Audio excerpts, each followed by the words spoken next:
Hey everyone, Father Scott Vanderveer here with some reflections on the topic of anger. Anger is listed as one of the 7 deadly sins. And that's complicated for us to hear because all of us deal with anger from time to time. Anger is a part of our journey. And it's important for us then to really examine and pull apart what it means for anger to be a sin. When is anger not a sin? Might be a really important question for us to ask ourselves.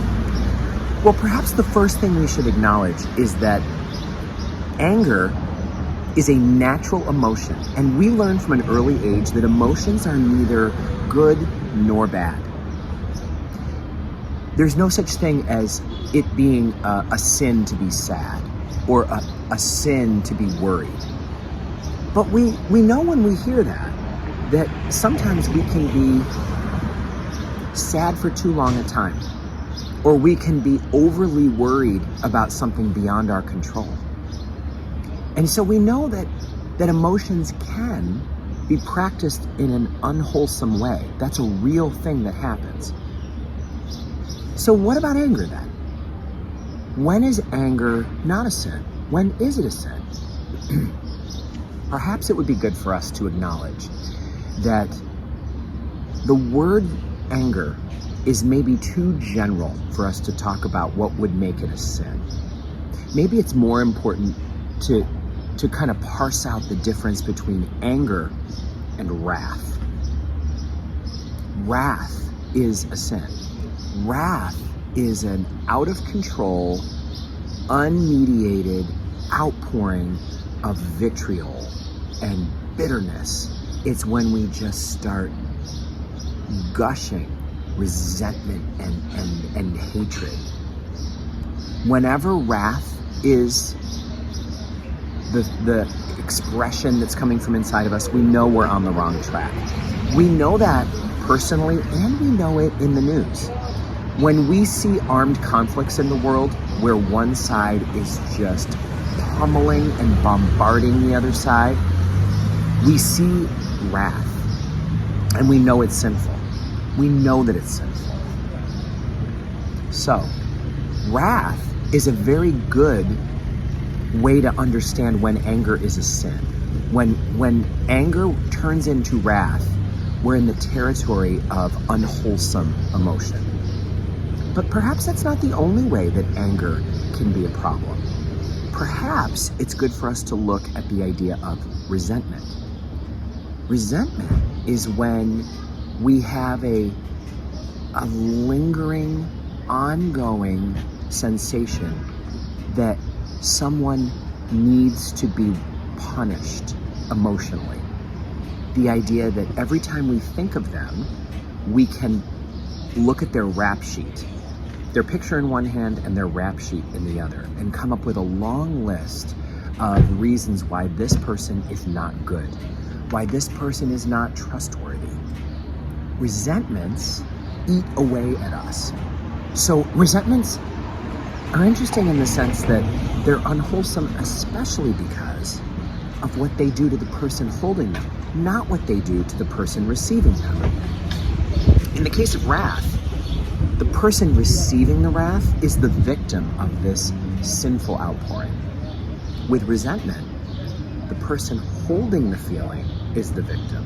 The person holding that sensation is the one who's suffering. Because resentment, you may have heard, is kind of like acid. It eats the container that it's in. If acid is kept in a container, which is what happens when we're resentful, we feel the container being dissolved. Nothing happens to the person being resented. They don't even know that it's happening. So how interesting that when we look at it this way, both of those forms of anger are a problem. And they're a problem for different reasons. But what makes something a sin is when it becomes unwholesome. When is anger not a sin? When is it wholesome?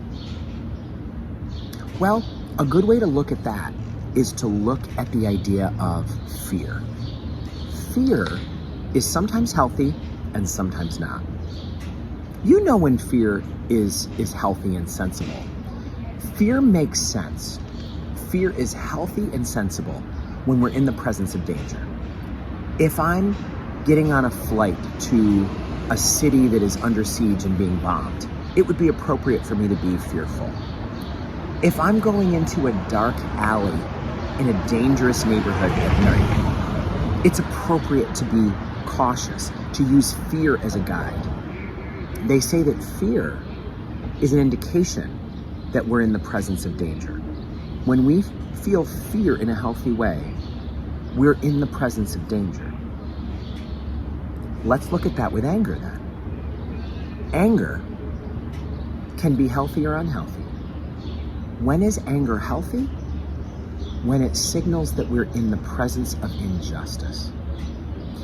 If we're in the presence of injustice, in the presence of someone being taken advantage of ourselves being taken advantage of a pattern that is hurting people or hurting the world, is hurting humanity or non-human creatures or the environment we live in, it is appropriate to be angry. Angry is the signal that we're in the presence of injustice, just as fear is the signal that we're in the presence of danger. So you can see how that can be twisted in both senses. Sometimes we're fearful. Our body tells us that we're in the presence of danger. Everything is on high alert. The adrenaline is flowing. The acid is gushing in our stomach. And there is no danger. That's when anxiety is disordered. Same thing with anger.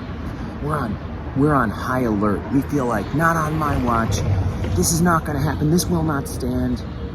We feel like we're in the presence of injustice, and maybe we are not. Maybe our ego is in play. Maybe we've gotten ourselves into a pattern of being in rage all the time. Wrath is when unhealthy anger goes outward. Resentment is when anger that's been going on too long or is too acidic is turned inward. And both of those things are damaging to others or to ourselves. And whenever a human being gets damaged, we know that sin is afoot.